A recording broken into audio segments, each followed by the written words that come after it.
اللهم صل على محمد وآل محمد. اعوذ باللہ من الشیطان الرجیم. بسم اللہ الرحمن الرحیم. اسلام میں بہت سارے ایسے مقامات ہیں کہ جہاں غریبوں پر خرچ کرنے کے لیے کہا گیا ہے، اور کچھ مقامات ایسے ہیں کہ جہاں پر واجب ہے کہ وہ غریبوں کو دیا جائے. مثلا زکوٰۃ میں کہا گیا کہ غریبوں کو زکوٰۃ دی جائے، اور اسی طرح سے خمس میں کہا گیا کہ سہم سادات والا حصہ غریب سادات کو دیا جائے. اور بھی کچھ مقامات ہیں کہ جہاں پر یہ کہا گیا ہے کہ غریب کو دیا جائے، مثلا رد مظالم ہے، واجب صدقہ ہے.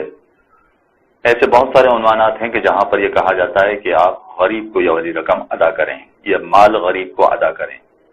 سوال یہ پیدا ہوتا ہے کہ اسلامی نقطۂ نگاہ سے غریب کسے کہیں گے؟ اس لیے کہ ہمارے معاشرے کے اعتبار سے اگر ہم دیکھتے ہیں تو غریب فقط اس شخص کو سمجھا جاتا ہے کہ جو مفلوک الحال ہو، جس کے لیے اپنے اخراجات چلانا بہت مشکل ہو، اور بڑی قسم پرسی کی زندگی بسر کر رہا ہو، مانگ مانگ کے گزارا کر رہا ہو. اسلامی نقطۂ نگاہ سے ذرا سا فرق ہے، چنانچہ یہ جاننا ضروری ہے کہ اسلامی نقطۂ نگاہ سے غریب کون کہلاتا ہے.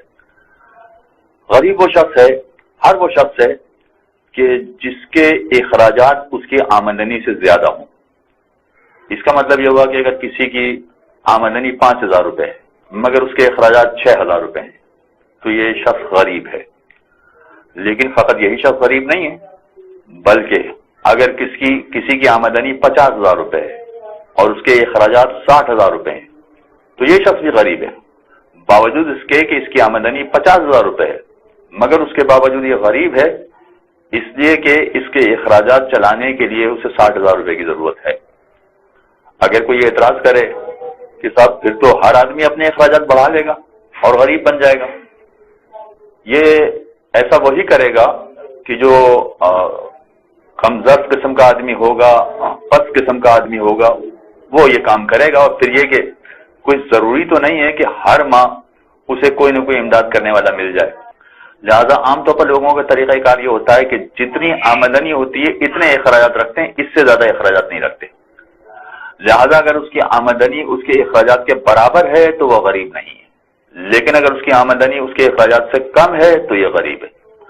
چاہے پھر اس کی آمدنی بہت زیادہ ہو، اور آمدنی جس کی زیادہ ہے اس کے پاس وسائل بھی ہوں. وسائل کا مطلب ہے اس نے موٹر سائیکل رکھی ہوئی ہے، گاڑی رکھی ہوئی ہے، مگر اس کے باوجود وہ غریب کہلائے گا، اس لیے کہ اس کی آمدنی کم ہے اس کے اخراجات کے اعتبار سے.